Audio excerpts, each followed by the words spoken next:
Nos acompañan el día de hoy dos académicos que por su reputación probablemente no requieran mayor presentación.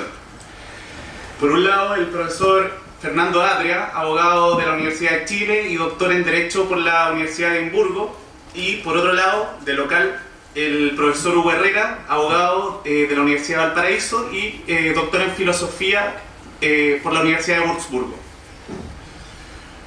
Como muchos sabrán, el tema que nos convoca hoy ha sido objeto de una intensa discusión entre ambos académicos a través de distintos medios, libros, prensa y redes sociales principalmente. La discusión surge con La frágil universidad, libro en el cual el profesor Herrera critica la propuesta política del profesor Atria, formulada en sus libros Neoliberalismo con rostro humano y Derechos sociales, así como en sus artículos La verdad y lo político 1 y 2.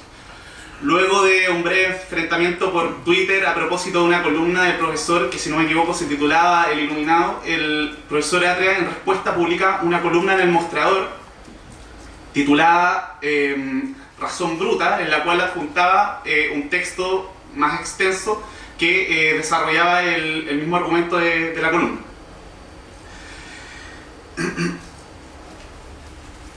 En respuesta a este último texto es que el profesor Herrera publica a su vez una serie de 5 columnas tituladas Razón Bruta Revolucionaria en respuesta, como dije, al texto del profesor Atria.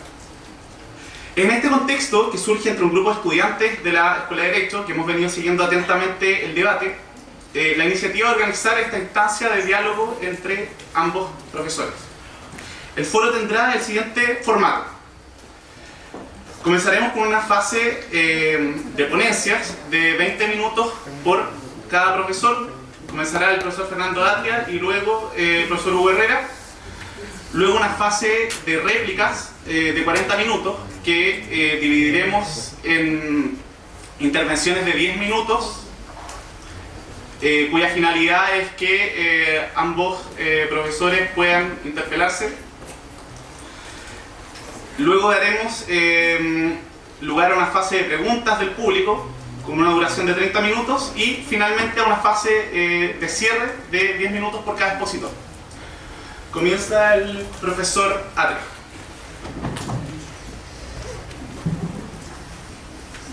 Hola, buenas tardes. Quiero agradecerle a Dante y a través de él a los alumnos, grupo de 5 alumnos, Más o menos. estudiantes, que organizaron esta ocasión para conversar sobre estos temas de liberación pública y mercado. Y quiero hacer yo una explicación de estos dos conceptos en el contexto y relacionarlos junto con otras cuestiones que yo creo que son importantes para que se comprenda. Entonces me gustaría referirme a 4 puntos, espero que mantenerme dentro del tiempo. Quiero primero hablar de los derechos sociales, después de la idea de lo público que está detrás de la noción de derechos sociales, cómo irrumpió desde 2011 en adelante, que es una noción de derechos sociales y una noción de lo público distinta de la que era habitual antes. Después cómo esto se refleja en relación con la deliberación política. Y por último quiero terminar con un par de comentarios. Entonces primero, rápidamente, los derechos sociales. Y quiero, aprovechando que estoy en la Facultad de Derecho, me gustaría comenzar mencionando una idea que como estudiante de Derecho yo esperaría que llamara a la cierta reflexión. Independientemente del juicio que ustedes tengan sobre qué es lo que eventualmente el gobierno anterior terminó haciendo, el gobierno de la nueva mayoría era un gobierno que declaró que su finalidad era, o una de las cosas centrales que iba a hacer, era hacer de la educación un derecho social en vez de una mercancía. Como les digo, no quiero entrar, si alguien pregunta eso, podríamos conversar de eso, pero mi tema ahora no es cómo le fue, qué juicio merece lo que hicieron, etc. Eso no es el tema. Lo que yo quiero notar es que para cualquiera que conozca la literatura, entre comillas, progresista, jurídica, sobre todo en materia de derecho público y derecho constitucional, de los últimos 20 o 30 años, y especialmente en Latinoamérica, el tema de los derechos sociales es un tema central. No, es como el tema hot, o ha sido uno de los temas hot en los últimos 20 o 30 años, sobre todo en la literatura constitucional progresista. Y cuando ese gobierno llegó con la idea de transformar una mercancía en derecho social, uno diría, habría pensado, ahora se va a poder aprovechar todo el esfuerzo de reflexión, de investigación, contenido en todas esas escritos de todos estos juristas progresistas que en Chile y Latinoamérica han estado tan intensamente trabajando sobre derechos sociales. Y no, nada. Deténganse ustedes a pensar en eso.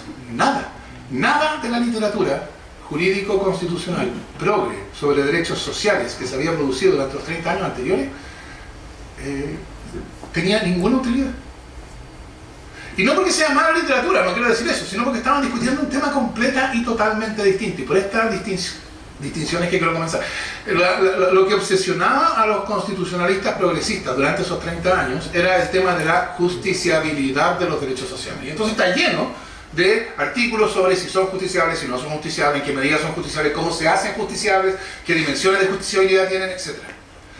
La idea de transformar la educación de una mercancía en un derecho social no tenía nada que ver con derechos sociales entendidos así. Pero no tenía, fíjense usted, no tenía nada que ver. Era otro tema, otra cosa. Eso que discutían los juristas progresistas eran lo que yo llamaría derechos sociales pensados dentro de un paradigma neoliberal, que son derechos a un mínimo. Claro, si el derecho a la educación es pensado como el derecho de las niñas que están en tercero medio a no ser expulsadas de sus establecimientos porque quedan embarazadas, entonces evidentemente la pregunta central será qué mecanismos tienen para obtener que se revierta la decisión de expulsión, si pueden o no recurrir de protección, cómo se puede banear el hecho de que el derecho a la educación no está listado entre los derechos recurribles, etc.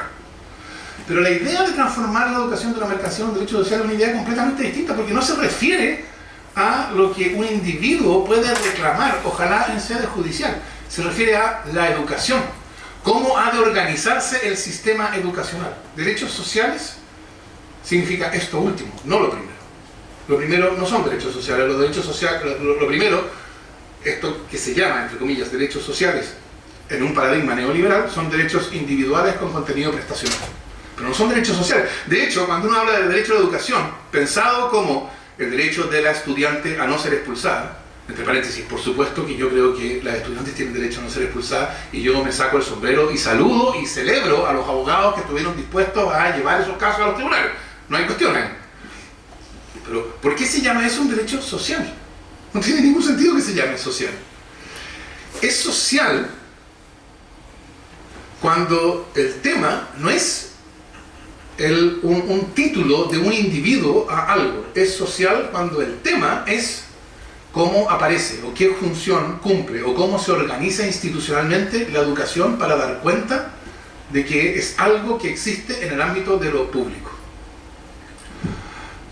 Y esta idea de derechos sociales es una idea que irrumpió, o una de cuyos temas centrales o de formulaciones clásicas está en una obra famosa de Theodore Marshall, que es un sociólogo inglés, en que Marshall hablaba de las distintas oleadas en la expansión del contexto de ciudadanía.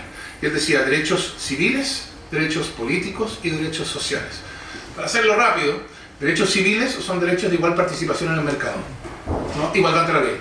Marshall decía, si uno quiere, por razones propedéuticas o pedagógicas, si uno quiere pensar cuál es la institución que corresponde a la idea de derechos civiles, que los encarna de manera más obvia, un tribunal de justicia. Ante un tribunal de justicia somos todos iguales. Los derechos civiles significaron la abolición de diferencias de estatus, ¿no? Que había algunos que por el lugar donde nacía o la tradición tenían diferentes estatus que otros, esas diferencias de estatus fueron reemplazadas por la noción de que son personas, todos los miembros de la especie humana, cualquiera sea su edad, acceso, tipo de condición. Y no hay estatus personales distintos. Esos son los derechos civiles. Ante el tribunal somos todos iguales. El paso, en las palabras de un famoso historiador inglés, del estatus al contrato, como lo que define mis relaciones con los demás. Los derechos políticos son derechos de participación en la formación de la voluntad política. Y su reconocimiento es lo mismo que la derrota del principio monárquico y la emergencia del principio democrático. O sea, si uno quiere pensar una institución que corresponda a los derechos políticos, es el Parlamento, ¿no? Es decir, la idea de que todos son iguales para elegir y ser elegidos, etc. Noten que en los derechos políticos, la igualdad, la libertad deja de ser una libertad individual. La libertad es una libertad que se ejerce colectivamente a través de lo político, participación en la formación de una voluntad colectiva de todos, pero la igualdad es un estatus formal, son iguales todos porque la ley los declara iguales sin perjuicio de que, y esta es la crítica de Marx a los derechos civiles, sin perjuicio de que las diferencias reales, materiales, siguen subsistiendo. Esas diferencias no obstan al estatus igual de la ciudadanía. Y el tercer momento es el momento de los derechos sociales. El momento de los derechos sociales es el momento en que la idea de igualdad, noten ustedes, los derechos civiles son caracterizados por una idea individual de libertad y una idea formal de igualdad. Los derechos políticos son caracterizados por una idea formal de igualdad, la misma idea, ahí hay continuidad, pero una idea colectiva de libertad. La libertad se ejerce colectivamente. Los derechos sociales son caracterizados por una idea colectiva de libertad, en ese sentido hay continuidad con los derechos políticos, pero una idea no formal sino sustantiva de igualdad. La libertad, y la idea aquí es, la libertad tiene ciertas condiciones materiales, y si todos tienen igual derecho a la libertad, todos tienen igual derecho a esas condiciones materiales. Y entonces la pregunta es ¿cuáles son esas condiciones materiales? Y la respuesta es, esta es una respuesta situada, por cierto, no una respuesta conceptual, pero la respuesta como habitual y que podemos dar para los efectos de esta conversación es, por lo menos de mi parte, es cuestiones como salud, educación, seguridad social. ¿No? Garantizar la salud, la educación y la seguridad social es configurar, es atribuir a todos condiciones iguales, condiciones materiales iguales de la libertad. Y entonces la igualdad ya no es solamente un estatus formal, ya no son los ciudadanos iguales porque la ley los declara iguales, a la manera de la igualdad ante la ley, son iguales porque todos tienen, todos están dotados de lo que necesitan para tener libertad, en ese sentido en que la libertad tiene condiciones materiales. Esta idea de derechos sociales, entonces, define lo público de una manera distinta a la que estábamos acostumbrados bajo el paradigma neoliberal. Llamamos paradigma neoliberal, modo de pensar que yo creo que fue impugnado por primera vez con fuerza el año 2011. Bajo el paradigma neoliberal, lo público es la gestión de bienes que el mercado por sí mismo no puede proveer. El ejemplo típico que dan los economistas es un faro. Un faro no puede ser provisto por el mercado porque el tipo que hace la inversión y pone el faro no tiene cómo excluir a quienes no pagan el valor del faro, porque la luz del faro se distribuye entre todos. Y como el farero, supongo que se llamará, no tiene cómo excluir a quienes no pagan, no tiene cómo poner una barrera que le permita recuperar su inversión. Y entonces va a haber muchos menos faros de los que son socialmente necesarios y los produce el mercado. Y entonces, dicen los economistas, el faro es un bien público. Y el Estado entonces tiene la función de proveer bienes públicos. Bienes públicos aquí, noten ustedes, significa bienes que el mercado no puede proveer por ciertas características de esos bienes. Lo público en el paradigma de derechos sociales es caracterizado de un modo distinto. Lo público es una esfera donde los ciudadanos concurrimos con igualdad. Y entonces, si la educación es un derecho social, eso quiere decir que la educación está en la esfera de lo público, y si está en la esfera de lo público, quiere decir que no puede ser organizado de un modo desigual. Y eso lo que significó tradicionalmente, es que tiene que ser provista por órganos del Estado, ¿no? O sea, la idea de derechos sociales fue coetánea con la expansión de la educación pública en el sentido estatal. La idea de derechos sociales a la salud significó el surgimiento de modelos estatales de servicios nacionales de salud, cosas de ese tipo. Yo creo que eso no es necesario. Eso tenía que ver con las condiciones históricas del momento en que irrumpió la idea de derechos sociales. Lo importante, la antítesis de los derechos sociales es el mercado. Porque el mercado es un orden, es una forma institucional de interacción que se caracteriza por los tres primeros principios que están ahí arriba, bajo los principios M, que son M de mercado: M1, M2 y M3. Ese es mi mejor intento, no digo que sea el mejor, pero es mi mejor intento por caracterizar qué significa un mercado, ¿no? Un mercado es un contexto institucional. Ojo, un contexto institucional no hace predicciones sobre qué es lo que harán los sujetos.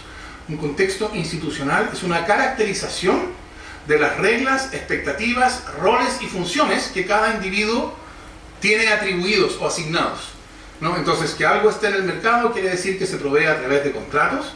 Nadie tiene el deber de contratar, cada uno decide si contratar o no, y lo hace para perseguir sus propios fines, ¿no? Eso es M1 y M3, M2 y M3. La idea de derechos sociales es la contraria, es que la provisión no...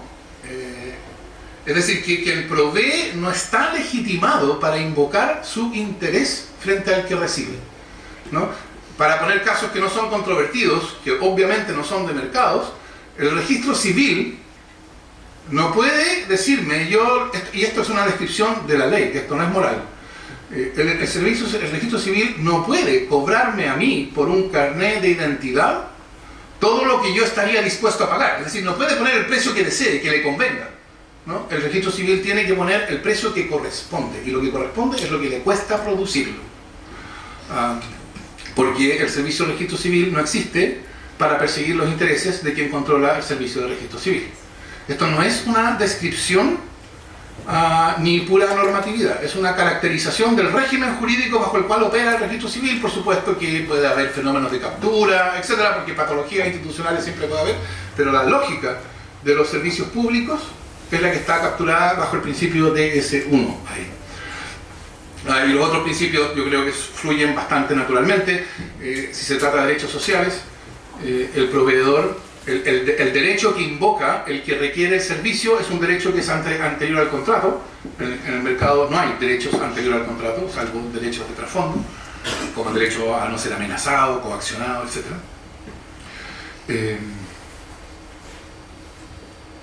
Me quedan como 4 minutos, ¿no? Claro. Bien. Sí, ¿no? A ver, vamos a ver. O menos, o más. Son las 18:20. Estos moderadores van a tomar el tiempo. Sí, un poco más, perdón, sí. ¿Un poco más? A ver, enseguida le digo. Esto no está corriendo el tiempo. Me volé, lo debo confesar. Vaya, el moderador. No, a ver, ¿cómo es?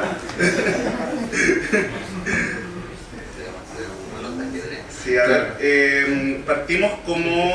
No partimos exactamente a la hora, partimos como a las 18:10, si no me equivoco, ¿cierto? Ya, o sea, me quedan 9 minutos. O sea, le quedan 9 minutos. Ya, bien. Ya, entonces tenemos la idea de derechos sociales, interpretada en clave neoliberal, como derechos no sociales, sino derechos individuales prestacionales, a prestaciones, y confrontado a ella la idea de derechos sociales. Tenemos después una idea de lo público, que es la que corresponde a un modo neoliberal de pensar, en que lo público es la provisión de bienes de esos que el economista llama públicos, versus una comprensión de lo público que entiende a lo público como una esfera de igualdad ciudadana creada artificialmente. Y entonces, por ejemplo, transformar a la educación de una mercancía aquí significa de algo que se transa y se distribuye a través del mercado, es decir, conforme a los principios M1 a M3, transformar la educación de una mercancía en un derecho social, es decir, algo que se organiza y distribuye a través de los principios de DS1 a DS3, porque no sé si lo habrán notado, pero DS quiere decir derechos sociales. Eso es pasarlo de la esfera no pública, que podríamos llamar entonces privada, a la esfera pública. La esfera pública es una esfera estructurada por un principio de igualdad ciudadana, la esfera privada es una esfera estructurada por el principio de la propiedad. ¿No? La propiedad es lo que estructura la esfera privada. La propiedad significa que el dueño está legitimado para decidir cuáles son los intereses que han de ser servidos por su cosa, ¿no? Esto lo dice el artículo 582 del Código Civil, cuando dice que la propiedad da a su titular la facultad de gozar y disponer arbitrariamente. Eso es lo importante. Esto no quiere decir, por supuesto, que la ley incentive a los dueños a actuar irracionalmente con arbitrariedad. Lo que quiere decir es, nadie puede, en principio y salvo ciertos límites, nadie puede venir a pedirle cuentas al dueño sobre cómo usa, nadie tiene derecho a pedirle cuentas al dueño sobre cómo usa su propiedad. Así funciona el ámbito privado y por eso M1 M3. El ámbito de lo público no está estructurado por la idea de propiedad, sino por la idea de función pública, etc. Si ustedes se preguntan cuál es la diferencia entre una universidad privada y una universidad pública, una universidad privada tiene un dueño. Es decir, hay alguien que está legitimado por, que lo haga o no lo haga, es un problema de él. Después de todo, los dueños pueden actuar arbitrariamente, ¿no? Están legitimados para ello. Pero hay alguien que está legalmente legitimado para determinar cuáles son los fines que esa universidad va a servir. Si una universidad es pública, pregúntense, ¿quién puede en la Universidad del Paraíso? ¿Quién está legitimado para decidir cuáles son los fines que la universidad va a perseguir? Y la respuesta solo puede ser algo así como, bueno, la universidad, pero la universidad ahí quiere decir algún sistema de gobernanza que hace probable que se tomen decisiones desde el punto de vista público. Entonces, lo privado es la esfera que está estructurada por la propiedad, lo público es la esfera que está estructurada por algún principio de, bueno, probidad, que también es la idea de preeminencia de lo público, del interés público sobre el interés particular, etc. ¿Esto qué tiene que ver con la política y la deliberación pública? La forma que corresponde a la interacción ciudadana en la esfera de lo público es la deliberación. La deliberación se distingue, y a mí siempre me ha llamado la atención que esta es una distinción que no resulta en el contexto, digámoslo así, histórico-espiritual actual, inmediatamente obvia. Yo diría que la siguiente es una distinción que yo habría pensado, que es inmediatamente obvia, pero no lo es en los hechos, que es la distinción entre negociación y discusión o deliberación. La idea de deliberación supone que hay razones comunes a ambas partes que deliberan y que la deliberación es una actividad orientada al entendimiento, cuyo telos natural es el acuerdo, por lo que Habermas llamaría la coacción racional del mejor argumento. La negociación supone que no hay razones comunes, hay intereses particulares y hay reglas de contexto, de trasfondo, que contienen la interacción de las partes. Reglas de trasfondo que hacen, por ejemplo, que si yo estoy negociando con alguien, no sea un medio negociador aceptable que yo ponga una pistola frente a su cabeza y le diga, acepta. Y que esa forma de negociación es inadecuada, prohibida, porque hay ciertos derechos de trasfondo. El derecho, la ley, lo que hace es crea estos espacios de mercado, crea el mercado, por la vía de establecer estos derechos de trasfondo. Dentro de esos derechos de trasfondo, los individuos negocian. Que negocian quiere decir, cada uno tiene sus intereses fijados como arbitrariamente cada uno decida, porque uno es el soberano respecto de cuáles son sus intereses en la negociación, y las partes negociarán hasta encontrarse, y si no se encuentran, no se encuentran. No hay un interés público en que la negociación resulte. No pasa nada grave si la negociación fracasa y no hay un acuerdo.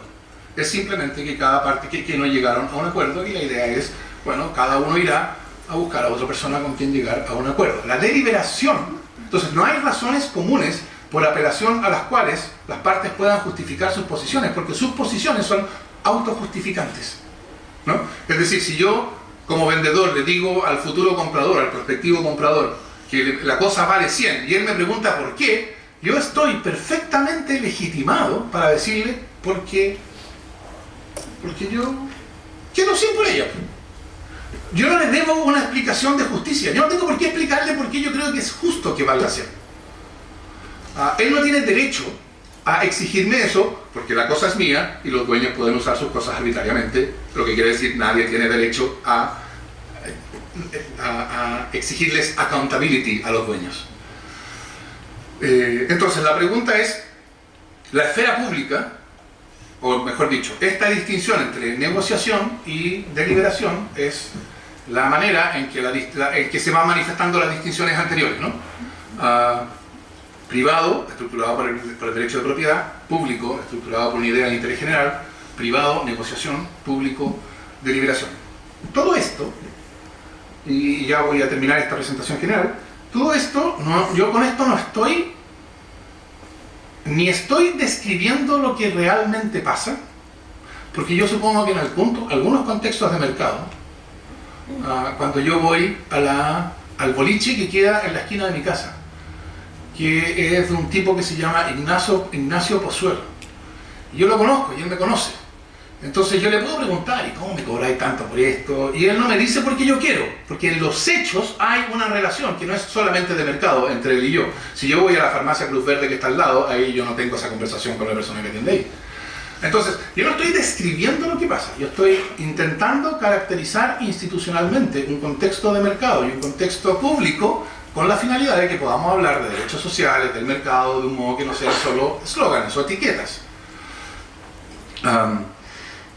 Entonces, la política, por supuesto, que evidentemente ocurre en la esfera pública, no es solo deliberación. Habría que ser ingenuo para pensar que la política es solo deliberación y que no hay negociación. Pero si los argumentos anteriores son correctos, lo que uno diría, mientras más deliberación hay, mejor. porque la deliberación supone reconocimiento, supone que yo te debo a ti una razón aplicable a ti.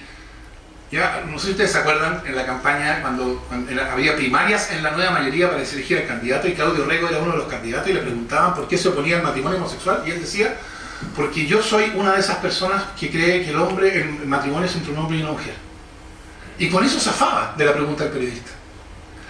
Y yo decía, ¿cómo es posible que le acepten esa respuesta? O sea, ¿qué me importa a mí qué tipo de persona eres tú? Yo quiero saber qué razón tienes tú para abogar por una decisión pública respecto al matrimonio. Dame una razón que valga para todos nosotros los demás.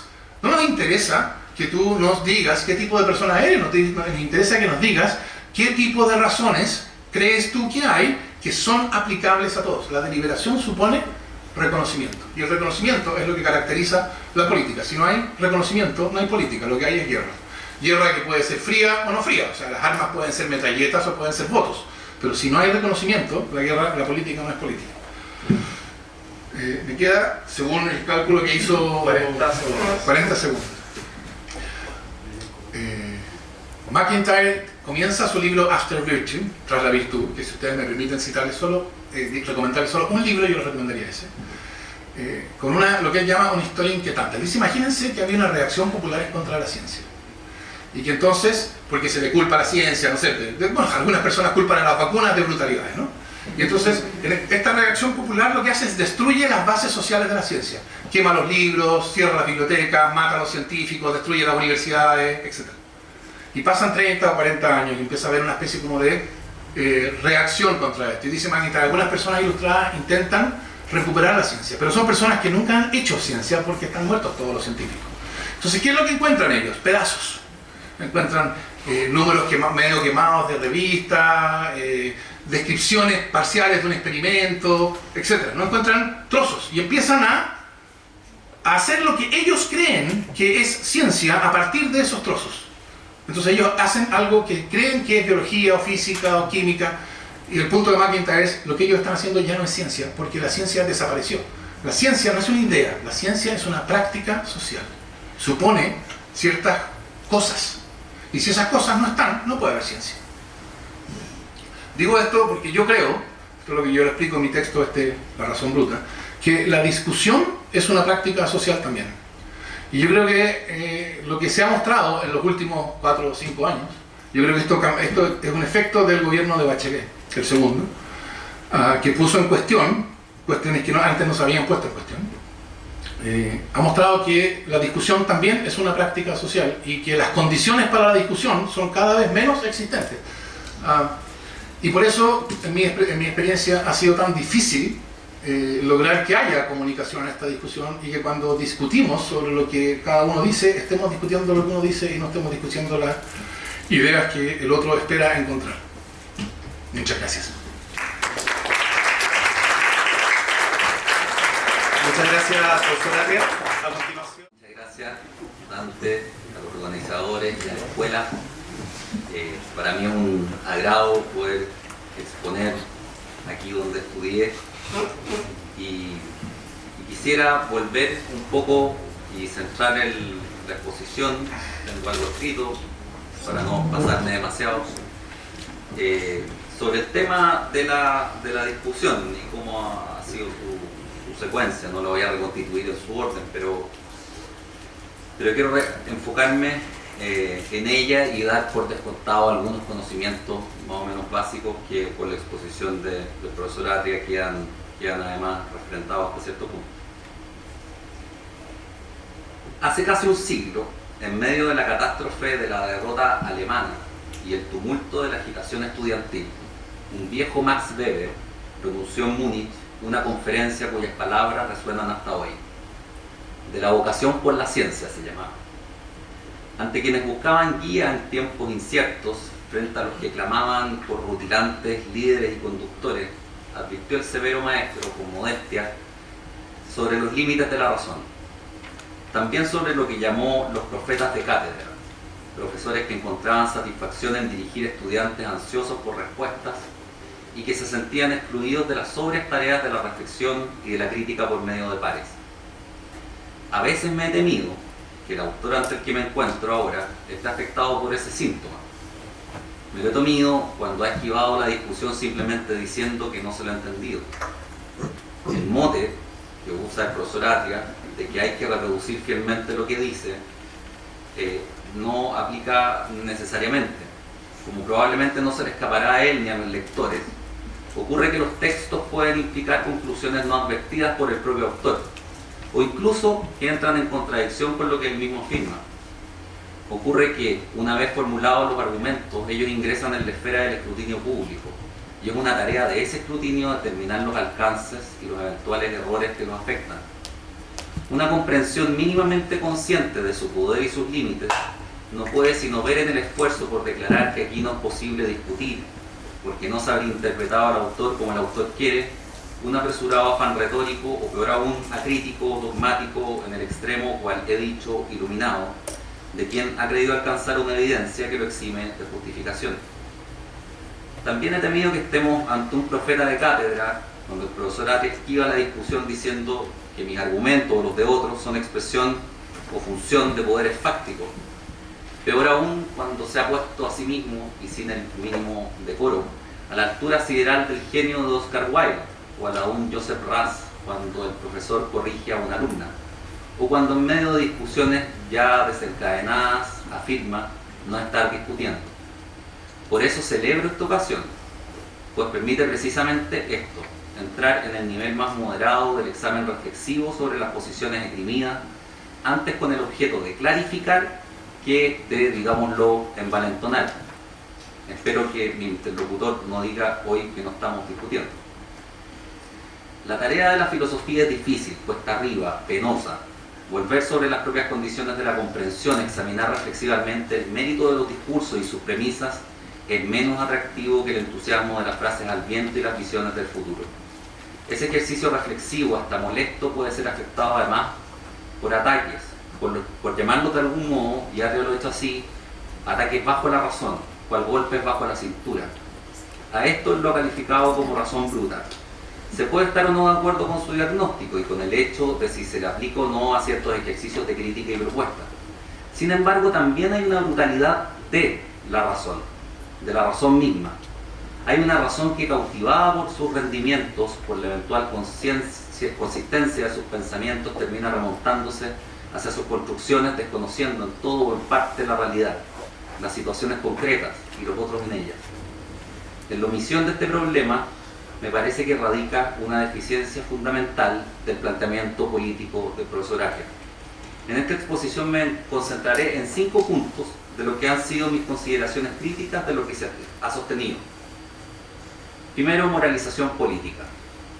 En la descripción del mercado y el régimen de derechos sociales que hemos visto, no hay, a juicio del profesor Atria, moralización, como yo sí sostengo que la hay. Cuando él describe al mercado, señala que allí los individuos actúan, subrayo, motivados por su propio interés y no por el interés ajeno. En la definición del mercado y correlativamente en la de los derechos sociales, está incorporando explícitamente el motivo de las acciones. Y, como sabremos, en la metafísica de las costumbres, Kant ha llamado clásicamente legalidad a, cito, la coincidencia o no coincidencia de una acción con la ley sin consideración del motivo de la misma. Para que el derecho funcione basta la legalidad. La moralidad, en cambio, es la que considera o no, es la coincidencia o no coincidencia de una acción con la ley, pero en donde además, dice Kant, la idea del deber es a la vez el motivo de la acción. La consideración de la intención o motivo de las acciones entra en el campo de la moralidad, lo legal permanece en el campo de la acción sin referencia directa a la acción o motivo. En la medida en que el profesor Atria no restringe su teoría ni su propuesta a la esfera de las acciones, sino que le extienda a la de las intenciones o motivos, pregunto, ¿cómo puede ser ella ya llamada, sino moral? Él ha dicho que él solo postula un cambio de régimen y que mi comentario sobre la moralización es, cito, totalmente injustificado. De lo que no se hace cargo, empero, es de que precisamente el cambio de régimen del que habla ya incluye explícitamente la consideración discriminante de los motivos o intenciones de las acciones. Reiterémoslo, en el mercado los individuos actúan motivados por su propio interés y no por el interés ajeno. ¿De qué modo puede no haber aquí referencia a los motivos o intenciones de las acciones como el punto de arranque, la guía y el asunto fundamental de una propuesta política que pretende pasar del mercado hacia los derechos sociales? Es decir, no haber aquí moralización política del asunto.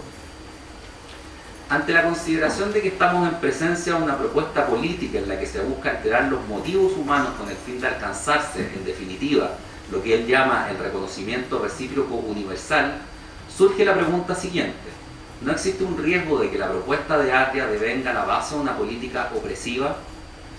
Atria se molesta ante este tipo de preguntas. Lamentablemente es menester formularlas. Ocurre que es él quien pone la moralización política en el inicio, al incluir las intenciones o motivos en la descripción de lo que hay que cambiar políticamente.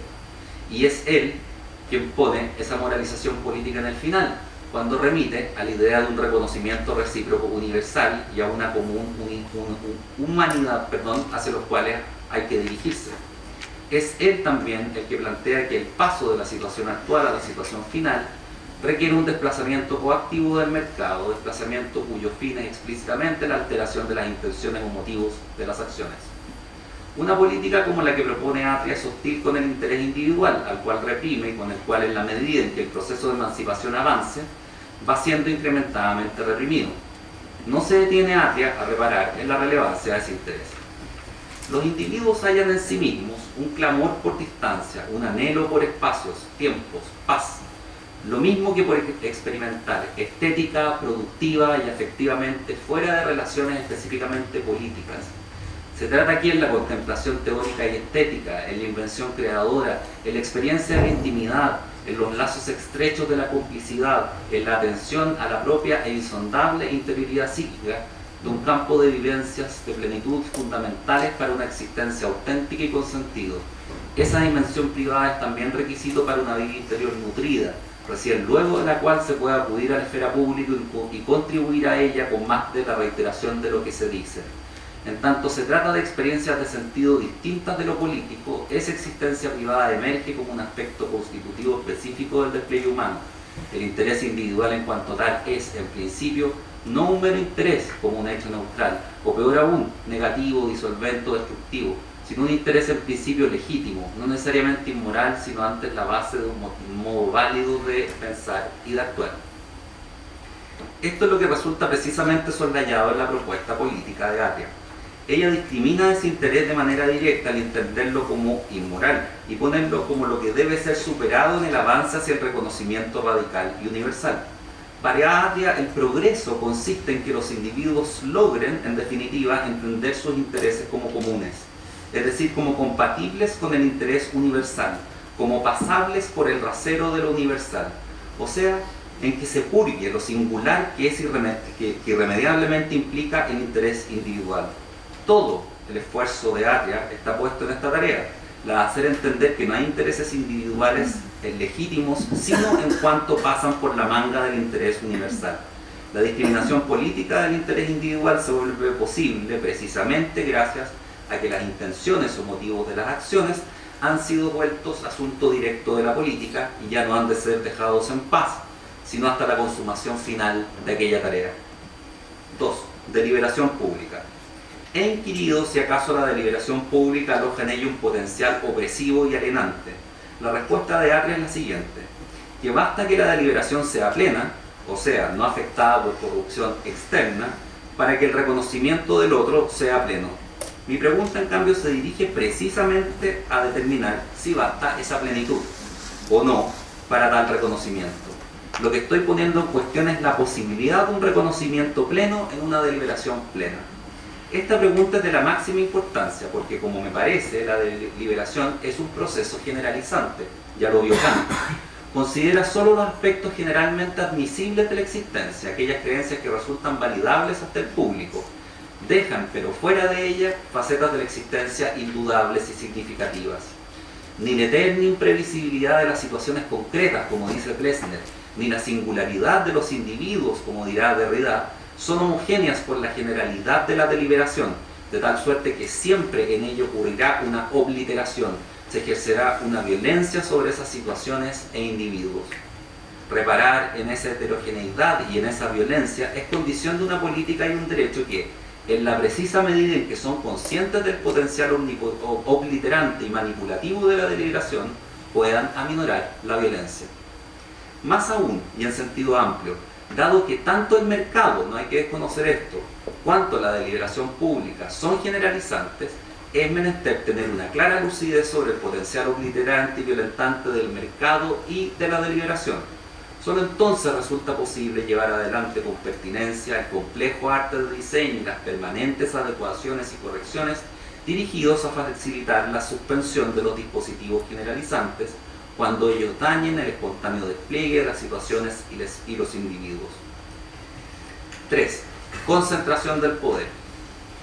Adria no se hace cargo ni antes ni ahora, digo razón bruta, del problema de la concentración del poder y los potenciales abusos que implica el régimen de los derechos sociales.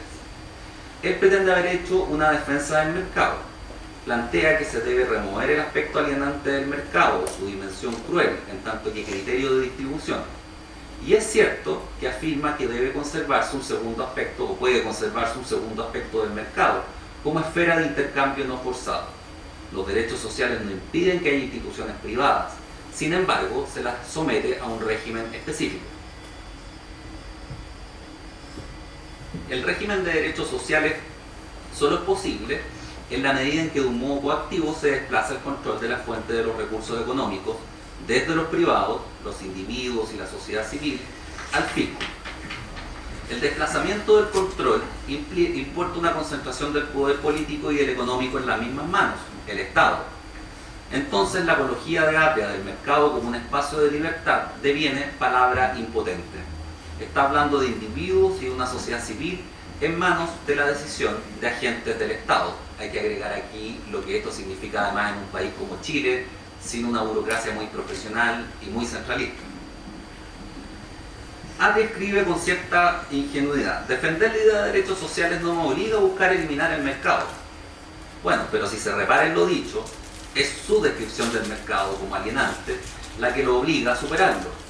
Revisando los textos de Adria, es posible apreciar además que él mismo asume explícitamente algo que va más allá de lo que recién ha dicho, que la exigencia posee alcances en principio ilimitados. Cito: por eso, a saber, porque en todas las dimensiones sociales, salud, vivienda, seguridad social, etc., hay desde luego implicaciones recíprocas, la intervención debe ser holística, abarcante o total. 4. Necesidad histórica. Adria plantea que a él no le aplica mi comentario respecto a que la historia no parece ser una concatenación de hechos en donde existe una necesidad claramente cognoscible de antemano, pero él sostiene que el movimiento del cambio de paradigma político responde al desarrollo interno de la pretensión contenida en un paso previo. En ese movimiento, dice, cada paso desarrolla más plenamente el sentido del paso anterior.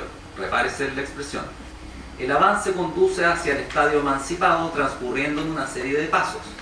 Destaco las expresiones movimiento y paso para que podamos percatarnos de la implicancia de lo dicho. Se trata de una concatenación de pasos que se produce en el movimiento de la historia misma, en lo que Adria llama su progresión. O sea, el movimiento de la historia es uno en el cual los distintos pasos o momentos se encuentran interconectados. El sentido de la idea según la que opera la historia se halla en la historia, su movimiento y sus pasos. Ese sentido se despliega en los pasos del movimiento histórico, de tal suerte que hay un desarrollo más pleno de sentido. Hay, como sostiene Adria en el proceso de desarrollo histórico, una reducción del error. Él entiende que el paso del movimiento histórico se verifica en la forma de un cambio de paradigma. El paso ocurre de manera similar al modo en el que acontece la superación de teorías científicas dentro del contexto de una concepción progresista del desarrollo científico. No se trata aquí de un proceso que conduzca a un todo vale, aclara Adria, sino que a la reducción del error. En Razón Bruta, Adria señala que en sus observaciones históricas opera retrospectivamente, no prospectivamente. Vale decir, la constatación de que se ha producido una reducción del error, una progresión, un avance en el nuevo paradigma, en la nueva posición, no es hecha solo es hecha una vez que ha surgido y ha resultado exitosa en el sentido de que ha desplazado a la explicación alternativa. Sin embargo, el asunto no es tan simple. Hay implicancias de las que Atria no se percata. Sus aclaraciones en razón bruta no evitan lo que Atria pretende no estar haciendo. Para él habría un método por el cual sería posible constatar el cambio de paradigma. La constatación se produciría al mirar uno hacia atrás y preguntarse por el sentido de los hechos contingentes. La reflexión trata, dice, de entender el sentido de una serie de sucesos, cada uno de los cuales fue contingente, pero que ya sabemos que llegó a un punto determinado, nosotros, el presente, hasta ahí la cita. Entonces uno tiene que preguntarse si tiene algún significado de inquirir sobre el sentido de los hechos contingentes. Y claro, depende de lo que entendamos por el sentido. Si el sentido alude a una mera explicación descriptiva, del tipo de la película ¿Qué pasó anoche?, de cómo llegamos hasta aquí, o la que se da cuando uno realiza un viaje no planeado, entonces la explicación es histórica en el significado más usual y modesto de la expresión, el de una crónica de sucesos contingentes. Pero la afirmación de Atria parece implicar también usar la expresión el sentido de una manera teleológica. La vista sobre el pasado nos permite determinar de dónde viene y por dónde va la historia. En esta segunda acepción que Atria entiende la expresión el sentido, vale decir, su pensamiento histórico no es puramente retrospectivo. Debe señalarse además que la concepción histórica de Atria supone el conocimiento del punto de llegada del despliegue histórico. Su aclaración respecto a que su pensamiento histórico no supone el conocimiento de antemano del punto de llegada es falsa. Atria escribe en varias partes sobre el punto de llegada. Ese punto de llegada, dice, es hoy el de los derechos sociales. Pero saber que el punto de llegada presente puede ser calificado como punto de llegada y no un simple estadio contingente, solo es posible si contamos antes con un criterio sobre el sentido o punto de llegada de la historia. Solo si se posee ese criterio puede identificarse el ahora como coincidente con la dirección hacia la cual la historia apunta, como una progresión. Atria entiende que sí puede vislumbrar el estadio emancipado. Ese estadio es uno en el que existe un reconocimiento radical. Ese reconocimiento es anticipable, visible, auscultable en el contenido de la deliberación pública. Lo podemos ver ahora. Para Atria, las instituciones políticas actuales ya contienen en algún sentido el punto de llegada. Vale decir, hay un criterio que da la dirección de la concepción de Atria, que va desde las formas donde el reconocimiento del otro no es radical a formas donde ese reconocimiento se radicaliza, hasta alcanzar la plenitud, una situación en la cual se logra el fin de esos seres cuyo fin es la amistad. Tenemos visto el fin. La radicalización de lo político es su superación, dice Atria, es llegar al reconocimiento recíproco universal, lo que implica que la comunidad política y común humanidad devienen términos coextensivos. Quinto punto y final, insuficiencias hermenéuticas. A ver, en razón bruta, Atria mantiene una posición que no repara suficientemente en los alcances de la razón humana ni en las condiciones de la comprensión, y este me parece un punto altamente delicado. Se propone avanzar hacia una radicalización de la cara emancipatoria de las instituciones bajo las cuales vivimos. En el pensamiento de Atria esto significa dos cosas: reemplazar el mercado, su aspecto alienante, por un régimen de derechos sociales, ya reparado en que dado que ese régimen importa entregarle el control del poder económico al Estado, el mercado como base de un poder social efectivamente dividido se vuelve imposible. Además, se requiere avanzar hacia una radicalización de la praxis político-deliberativa, que también ha descrito. De ese modo, los individuos se van habituando al reconocimiento del otro y se dirigen paso a paso hacia su reconocimiento radical, esto que ya vimos. Atria no considera que la condición fundamental de la conciencia y del modo humano de existir es también, y esto puede sonar un poco fuerte, pero en ello han reparado filósofos importantes, como Rousseau, por ejemplo, es también condición de la alienación. El lenguaje, dice Rousseau, es la alienación. El individuo surge a la conciencia por medio del lenguaje, el cual adquiere y despliega socialmente. El lenguaje, junto con ser la manera en la que nos relacionamos con el otro, instaura un insuperable distanciamiento. Él es un sistema de palabras y enunciados. Las palabras son utilizables como notas comunes predicables de muchos individuos. Desde un inicio, pero en diversos grados, el lenguaje es condición de un salirse del ser humano de sí mismo, de su centro más cercano y concreto. El paso inicial es de la emergencia del individuo de la inconsciencia mediante la palabra. Entonces, junto con comprender conscientemente al mundo y a sí mismo, él se distancia del mundo y de sí mismo.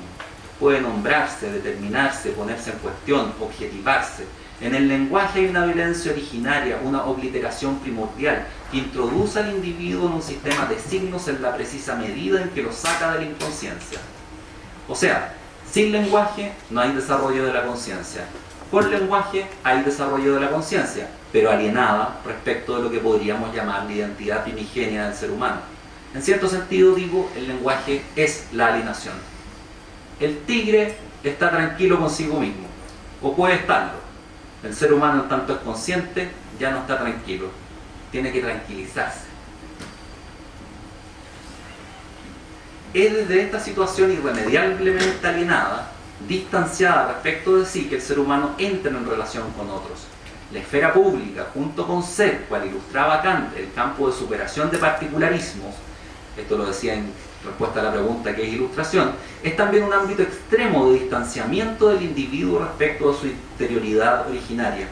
La singularidad del individuo, su significado, inmediatez e insondabilidad es heterogénea con las conceptualizaciones generales, las del derecho y las del lenguaje, y las de la política. Entonces, lo que Atria tendría que explicar, y que a la fecha no ha explicado, es cómo, precisamente por la vía del ejercicio de una deliberación en medio de fórmulas generales, que vienen a marcar uno de los momentos de mayor distanciamiento del ser humano respecto de algo así como su autenticidad individual y concreta, se puede recorrer el camino de retorno desde la alienación hacia la perdida unidad armónica.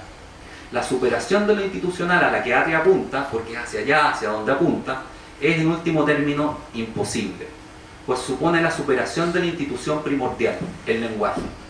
En virtud del lenguaje siempre habrá alienación.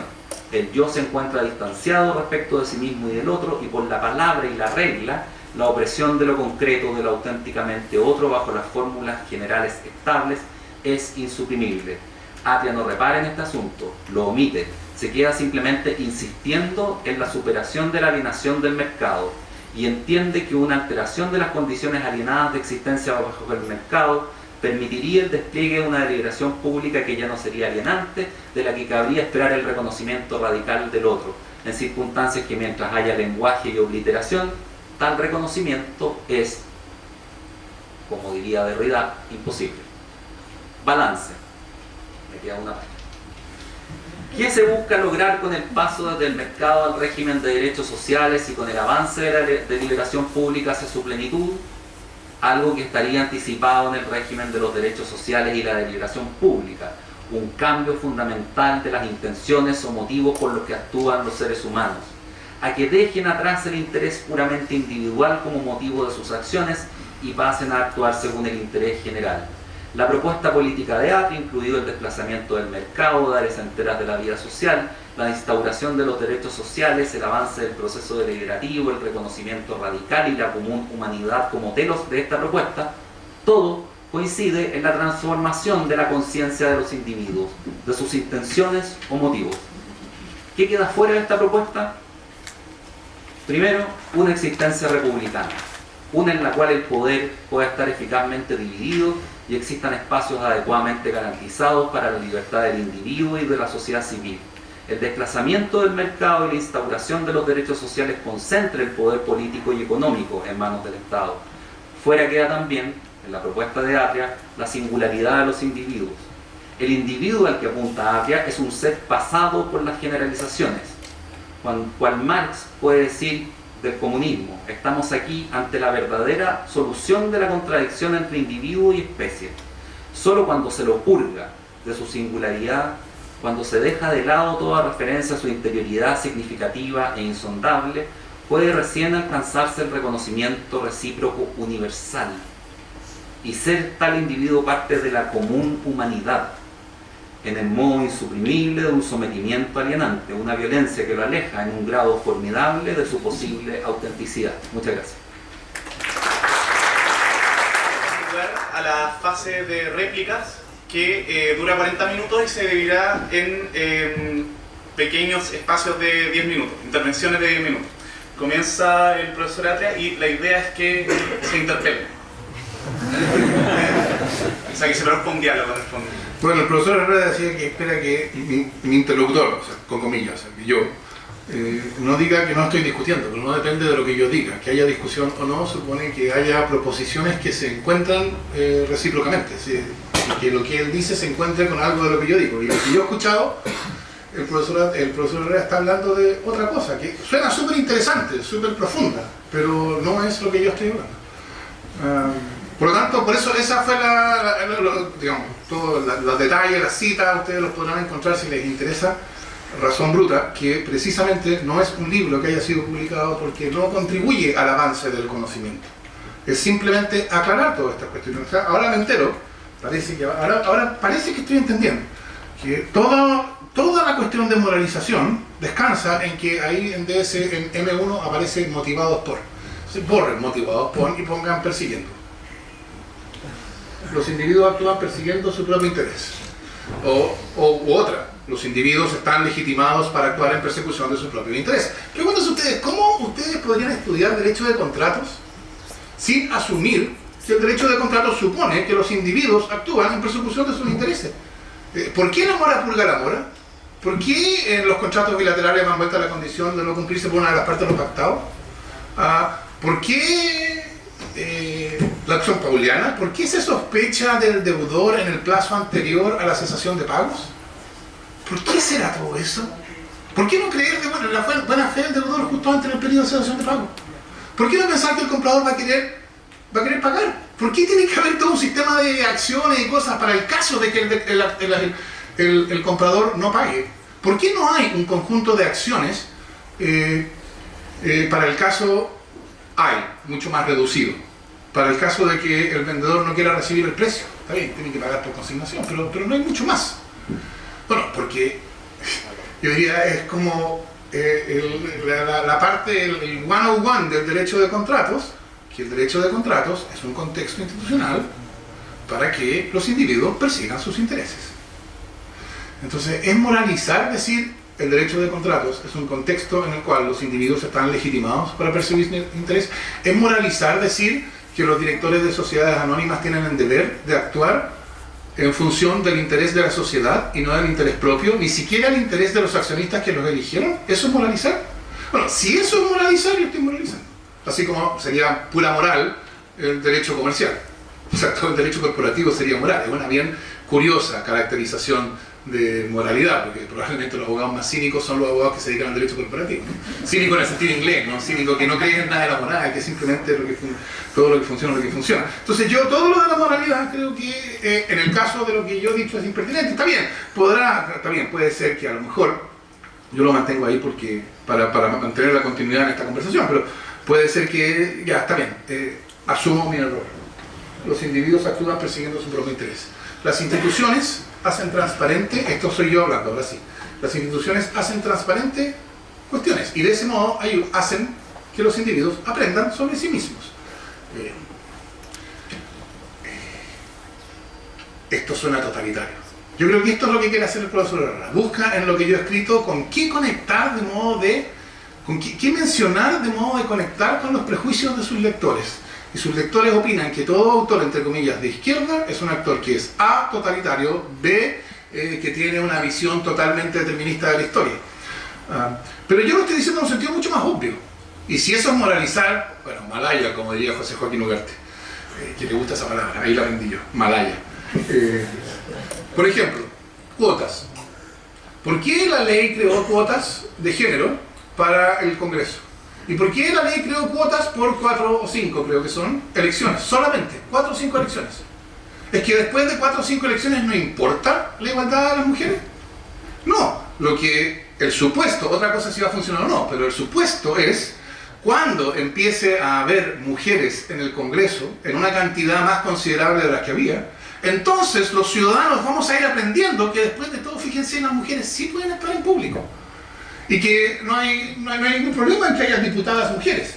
Y entonces va a llegar un momento en que la cuota va a ser innecesaria. ¿Es esto moralizar? ¿Es esto intentar penetrar en la conciencia del individuo con una lógica universalizante y negar la insondable profundidad de la intimidad y bla, bla, bla?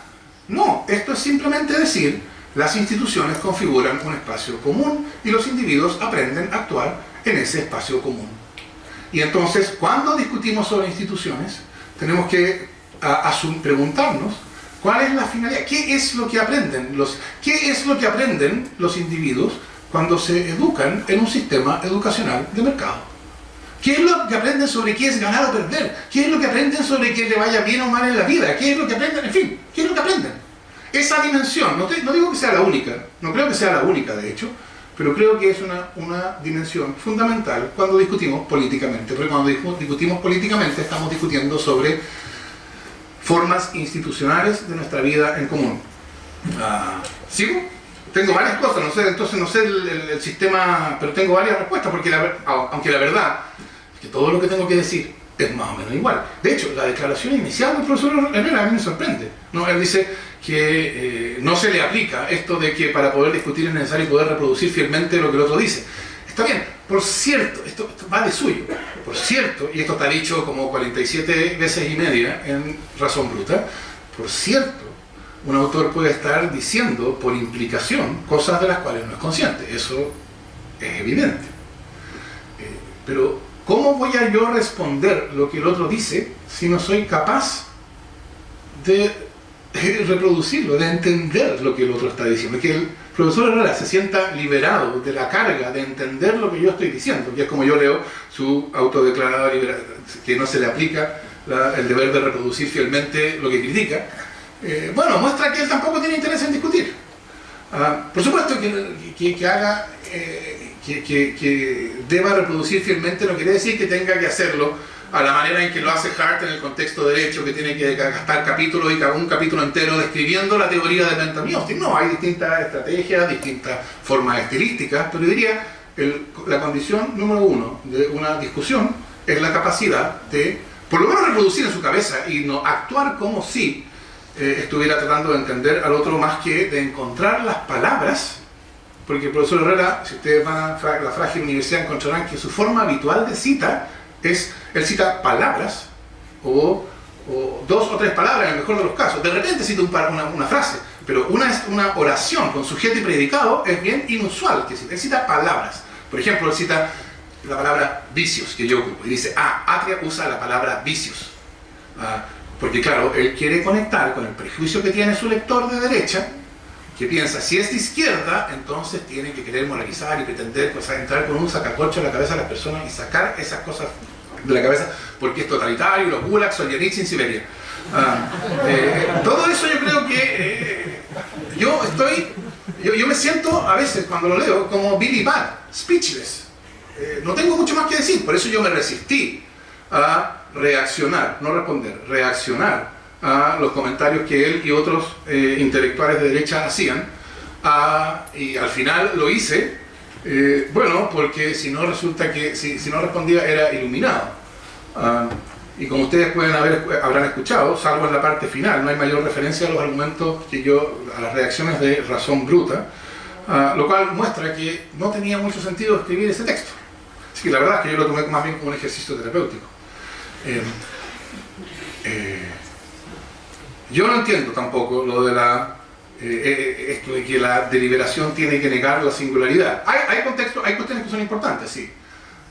Por ejemplo, que son tematizados como la distinción entre legislación y jurisdicción, o entre universalidad y singularidad, y entonces la distinción entre aplicación y creación del derecho, y que para tener la aplicación del derecho no es mecánica, porque hay un momento de aplicación a un caso particular, y eso justifica la distinción y toda la discusión que ha habido sobre la jurisdicción. Eso sí es importante.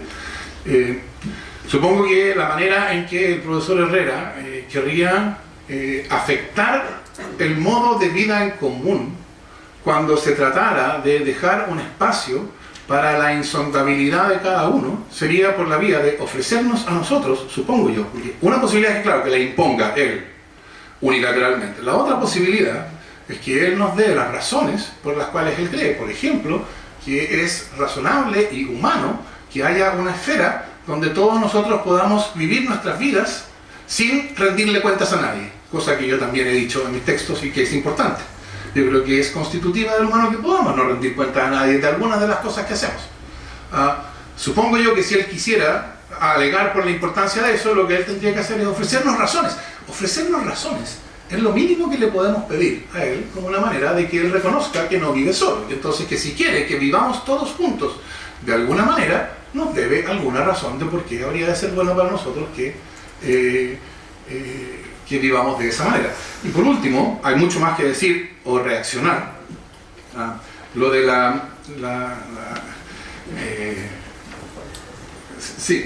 quiero... Bueno, pero quiero terminar este último punto.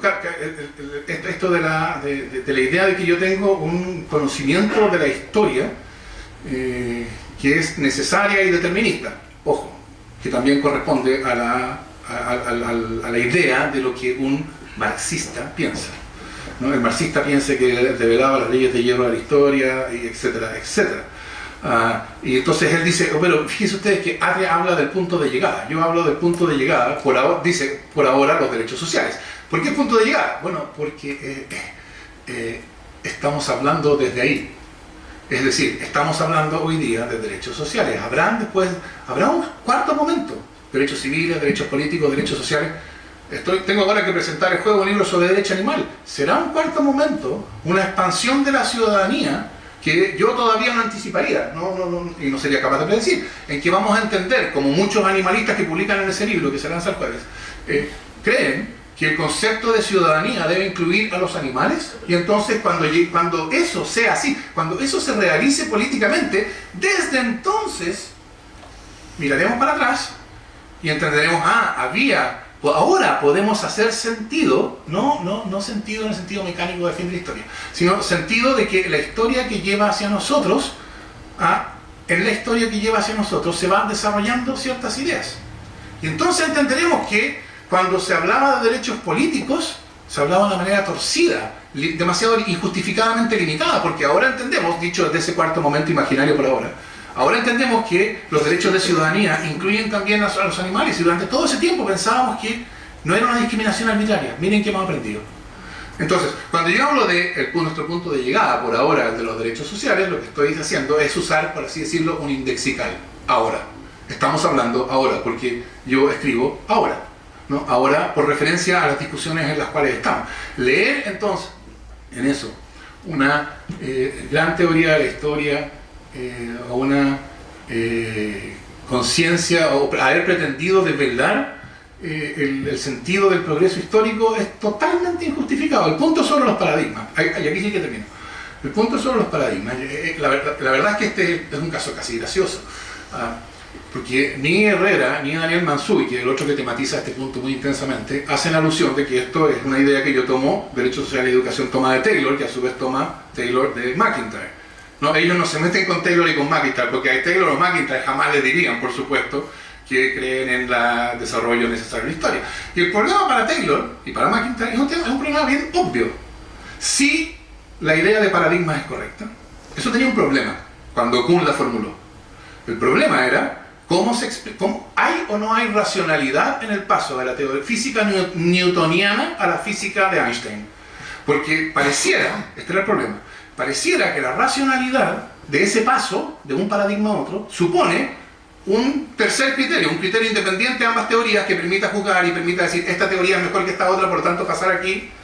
Y lo que mostró Kuhn es que no hay una teoría independiente. Y entonces la pregunta era, ¿es ese paso, ese tránsito irracional?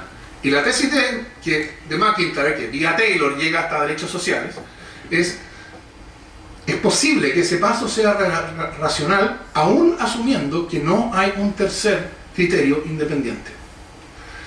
Piensen ustedes hoy día, me dicen, yo no soy especialista en estas materias, pero me dicen que los físicos tienen un pequeño problema, ¿no? Porque les falta una teoría unificada de lo grande y lo pequeño, ¿no? La física newtoniana funciona para lo grande y funciona bien, satisface todos los estándares, etcétera, internos a la teoría. La física cuántica funciona para lo pequeño, pero no hay cómo hacerlas compatibles. Entonces, imaginémonos, ¿qué es lo que esto no es anticipar nada, no es predecir nada. Pero, ¿qué argumento contaría como un espléndido argumento para un candidato a hacer una teoría unificada? ¿Qué esperaríamos? Digo, pensando cómo la vamos a reconocer, si es que algún día aparece, a lo mejor no aparece.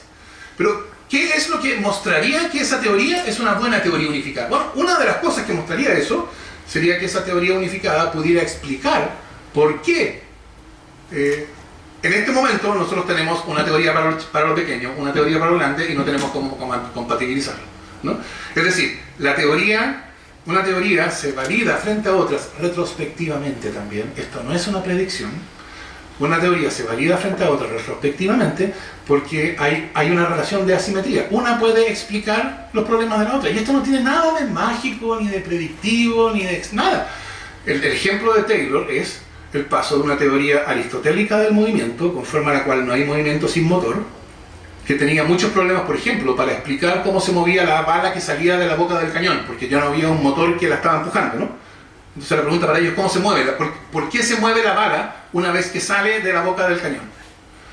El paso de esa teoría, no hay movimiento sin motor, a una teoría galilaica del movimiento uniforme rectilíneo, ¿no? Para la cual, desde Galileo, se puede explicar perfectamente por qué Aristóteles tenía un problema con el movimiento de la bala que sale de la boca del cañón. Pero desde Aristóteles no se puede explicar los problemas que tiene Galileo. Es decir, entre la teoría de Galileo y la teoría de Aristóteles hay una simetría. El punto de McIntyre, que lo formula también por referencia a Aquino y Averroes, etc. El punto de McIntyre es posible que haya un criterio de racionalidad para la transición entre paradigmas que no dependa de la existencia de un criterio imparcial e independiente. Y ese criterio es que a veces la teoría nueva puede dar cuenta no solo de la teoría nueva, sino además puede dar cuenta de los problemas de la teoría antigua.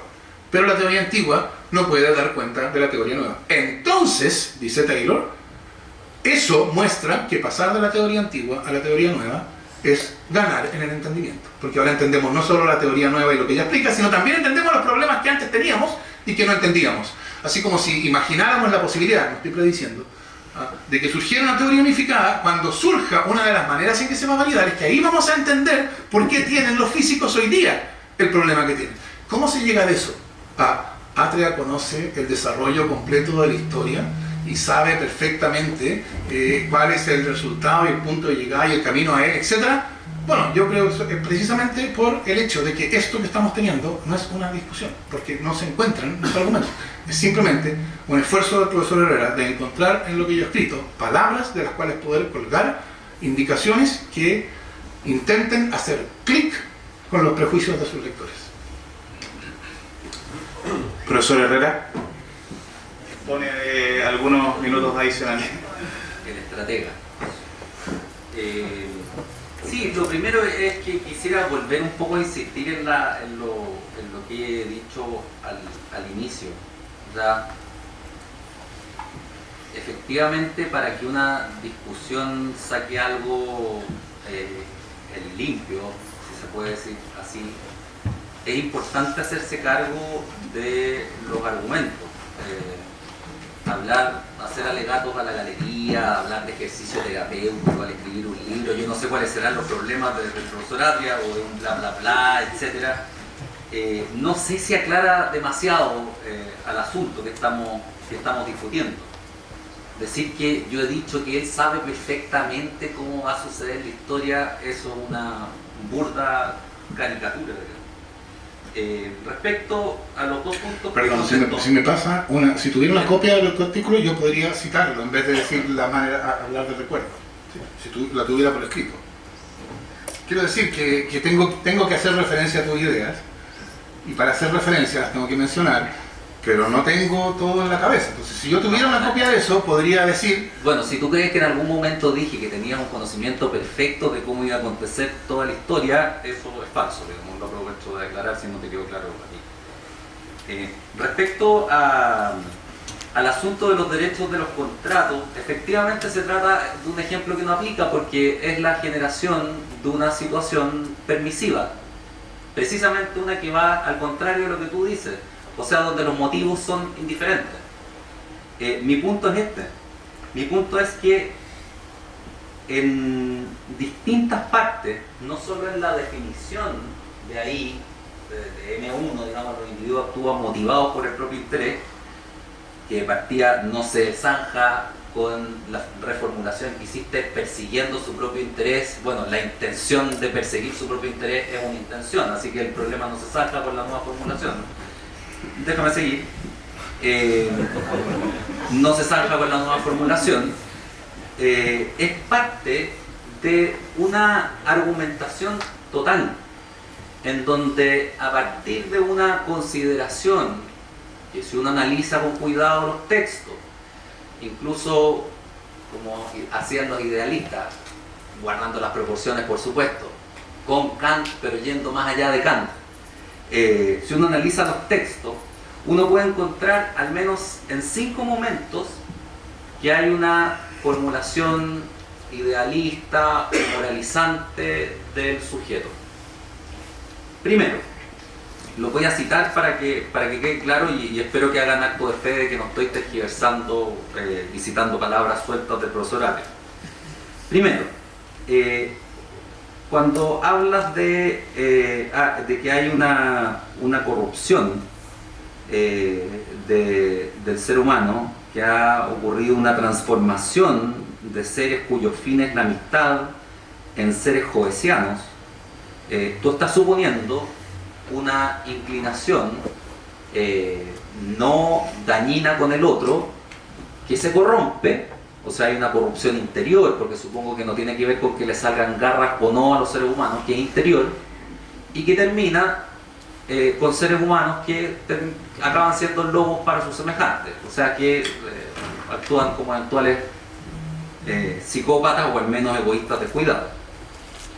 Segundo, bueno, está el ejemplo de cuando describes M1, que estamos hablando de los motivos o intenciones de las acciones.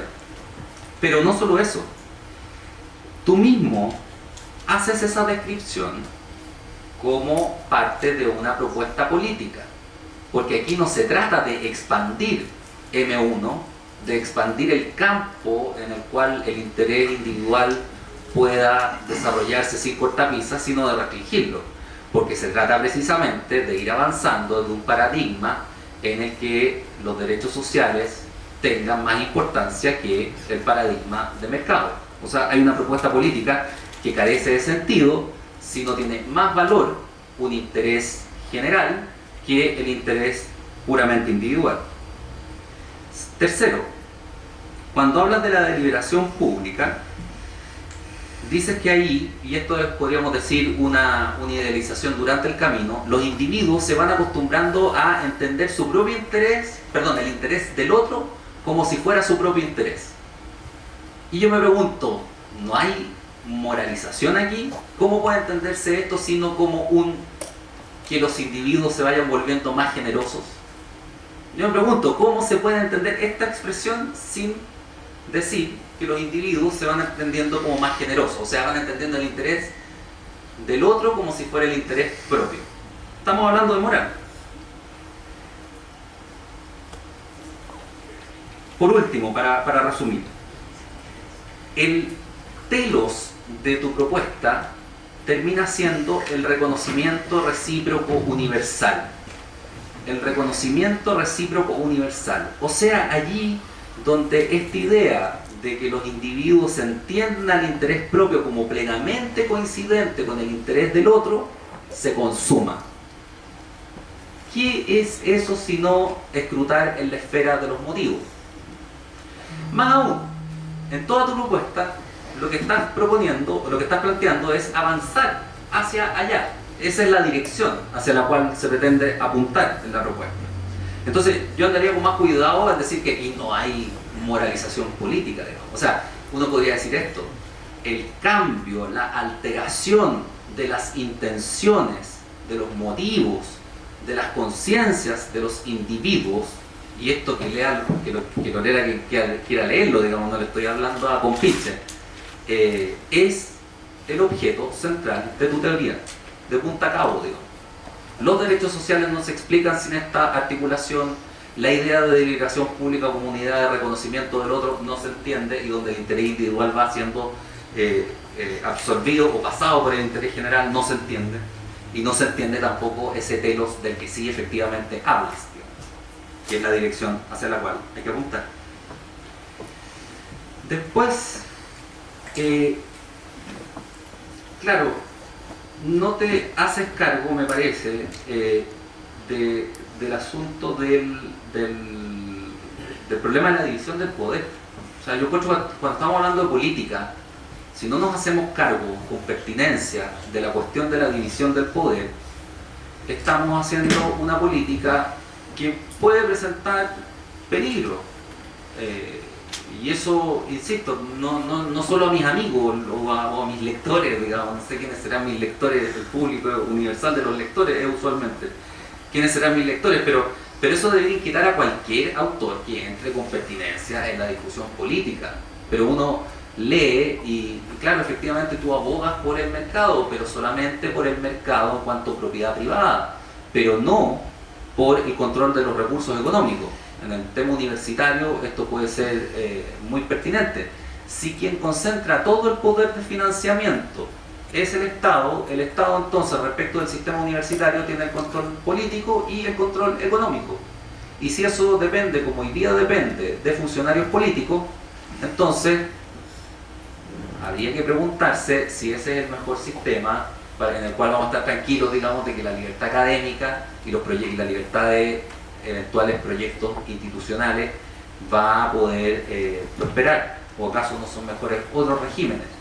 Yo no estoy simplemente abogando aquí porque tenga que haber mercados, qué sé yo. En la educación superior podría haber un sistema estatal, pero como en Alemania, por ejemplo, donde hay un control mixto, porque hay un Estado federal y hay Estados miembros. Y la división del poder se produce, pero en Chile, ¿cómo la producirías? Si no por un estatuto jurídico, pero que podría ser vulnerado por medio del control de los recursos. Ahora, respecto a la historia, que es el otro punto que contestaste, los demás no estarán para después, digamos. Respecto a la historia, yo no he sostenido que tú sostengas una gran teoría de la historia, digamos. O sea, grandes teorías de la historia sostuvieron Hegel, Marx, y no sé si después de ellos hay alguien capaz de sostener una gran teoría de la historia. Pero creo que es importante que te hagas cargo de tus afirmaciones, porque ¿cómo cómo puedes tener tú la capacidad de calificar que hay un avance en la historia, o sea que ya se produjo un avance en la historia, si no cuentas con un criterio de lo que es el devenir de la historia o el telos de la historia, o hacia dónde debiera ir la historia? Es imposible.